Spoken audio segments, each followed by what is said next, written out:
agradecer a oportunidade, senhor presidente. Eu acho que é até um desafio de fazê-lo em tempo menor para que não só os que nos sucedem, mas também o debate aconteça.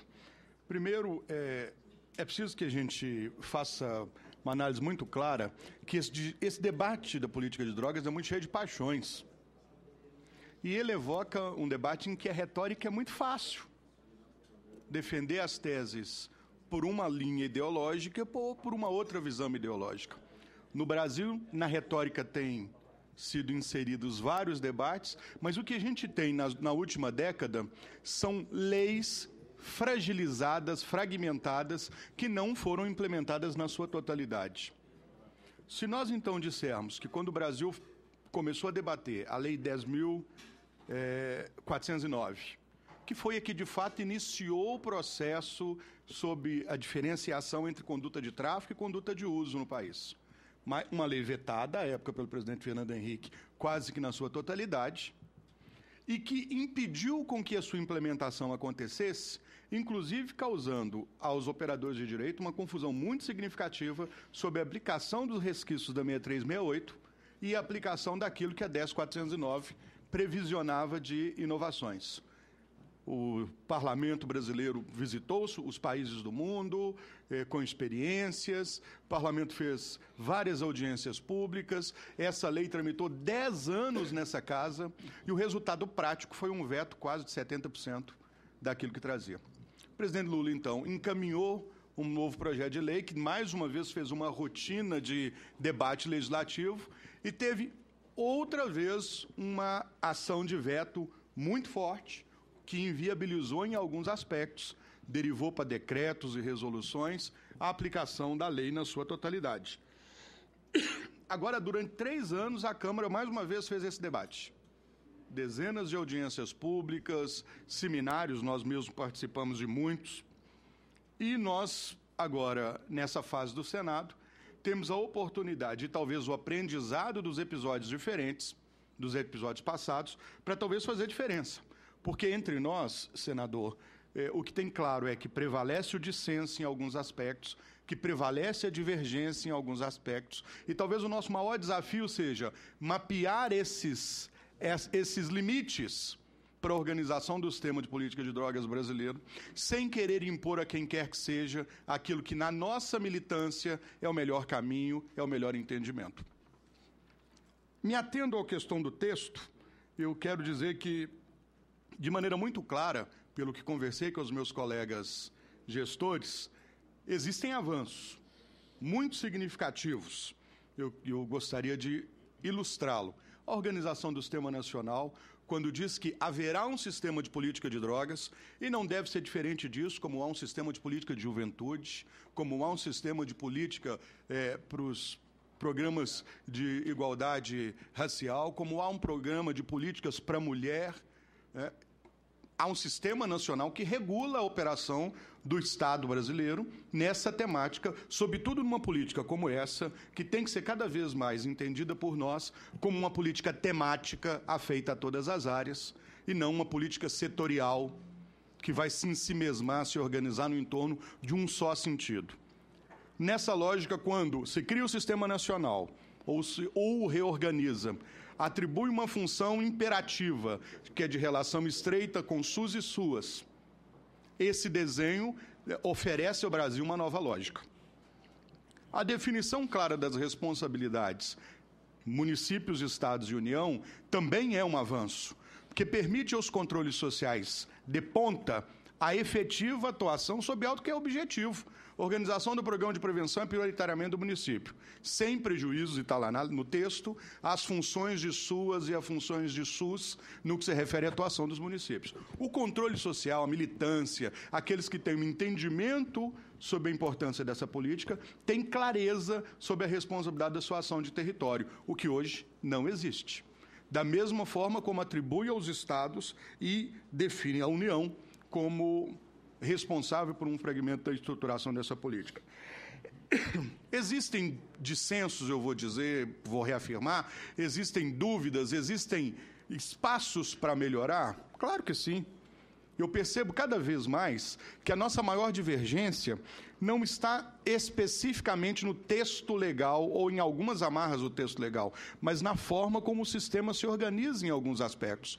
Que nós pegamos legislações similares em outros países, o entendimento e organização dos sistemas de prestação de serviços propriamente dita foi feito com textos legais, às vezes até similares.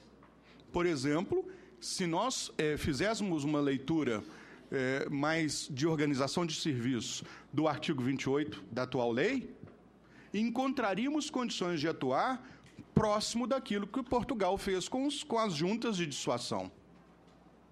Que nós temos hoje, nesse caso específico, uma lei que mudou o trato entre o usuário e traficante, que pode ter falhado ou pode ainda ter acréscimos no que se refere à classificação e algumas coisas nesse sentido, e aí é preciso dizer que, pelos debates feitos, a classificação saiu do texto, porque ela estava lá no texto original.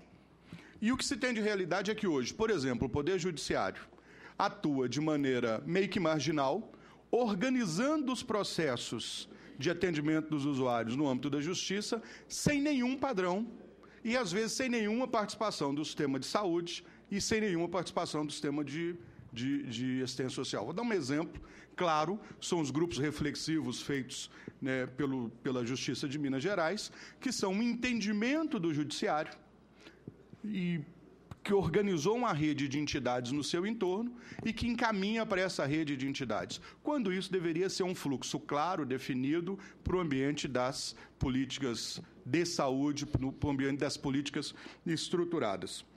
Uma outra questão que às vezes gera polêmica, e às vezes a polêmica é descabida, é a questão da internação involuntária e compulsória. É um avanço retirar a possibilidade da internação compulsória, esse título do texto. Isso é um grande avanço. Esse é um grande avanço. A tramitação de sentenças que determinam a internação dos indivíduos, às vezes, e muitas delas, para se conseguir acesso aos serviços, e não necessariamente como medidas de proteção, e as internações que acontecem silenciosamente não estão no ambiente das cracolândias. Dá um exemplo, por exemplo, de Alagoas. A Defensoria Pública de Alagoas teve esse ano mais de 130 ações que ajuizou de processo de internação involuntária. Na vara de família, na vara de saúde, na Defensoria de Saúde, isso já supera o caso dos ajuizamentos para cirurgias, que eram a sua maioria. Em Minas, 90 sentenças no primeiro semestre. 270 entradas no ambiente da Defensoria e do Ministério Público. E essas pessoas, boa parte delas, não estão nas cracolândias, não estão sujeitos às operações consideradas por alguns higienistas, às estratégias de acolhimento no território e, por sua vez, nessa lógica que, em alguma medida, tem uma crítica sem que o conhecimento aconteça. Se não é o que está na lei, algo tem que acontecer para conter essa forma com que entendimentos da Lei 10.216 têm sido levados à tramitação de sentenças de internação compulsória no Brasil atualmente. Primeiro, quando se diz que isso só pode ser feito, e quando for, no ambiente do Sistema Único de Saúde, é um avanço que precisa ser por nós comemorado. Segundo, quando define que as comunidades terapêuticas não devem ser objeto desse tipo de acolhimento, desse tipo de atendimento ou desse tipo de internação, também é um grande avanço. Acho que o Célio pode falar depois disso, mas as próprias instituições entendem, na sua maioria, que comunidade terapêutica não deve, apesar de, em alguns lugares do Brasil, fazê-lo, oferecer nenhum tipo de serviço com característica de coerção. E aí quando falo da organização da política, é que a fiscalização voltada para esse tipo de impedimento de conduta tem que ser cada vez mais objeto da nossa organização. Chegando às comunidades terapêuticas, eu queria dizer que às vezes eu tenho uma confusão que não me fica clara. A lei diz que essas instituições têm, na sua maioria, características de proteção social de treinamento das habilidades sociais, por isso as caracteriza como entidades de acolhimento. Ponto. Eu considero um avanço. E elas entram na lei porque não estão em lugar nenhum do texto legal brasileiro. Muito embora estejam em outras estratégias do governo, no âmbito dos municípios e dos estados, e também do governo federal, classificadas ou vinculadas a diversas formas. Então, se tem que melhorar algo no texto, isso é um detalhe, mas que tem que entrar na lei, tem sim. Porque nós temos hoje Portaria 3088, que organiza a rede de saúde, e lá 131, que diz que comunidade terapêutica é um dispositivo. Norma de vigilância que regulamenta.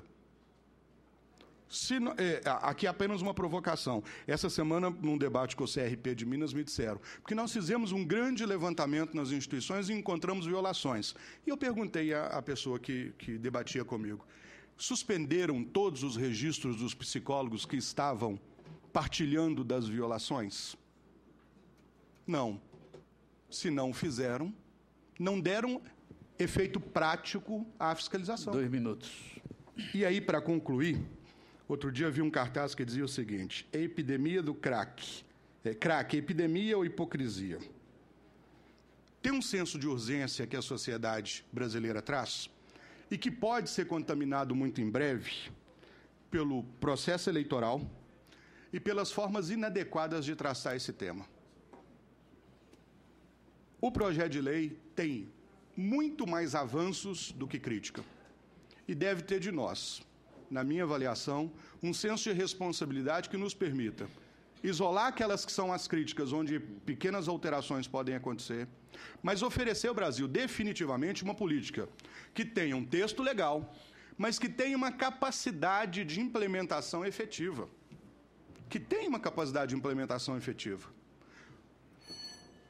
Porque é preciso que essa urgência das pessoas seja entendida por nós como a urgência de quem quer respostas de estruturação de serviços que não são eficientes nos dias atuais, até porque nós, em muitos momentos, virtualizamos a política pública, como resposta de CAPES, uma resposta moderna, necessária, mas quem está lá na ponta conhece a dificuldade de um gestor em implementar efetivamente uma unidade de serviços dessa, porque há subfinanciamento, há ausência de equipes, há uma série de questões que, embora na lei esteja maravilhosamente descrita no que se refere à organização das redes e organização das políticas, às ideologias, às dificuldades de relação, a deficiência do debate, não permite que a gente faça aquilo que a sociedade precisa. Muito obrigado.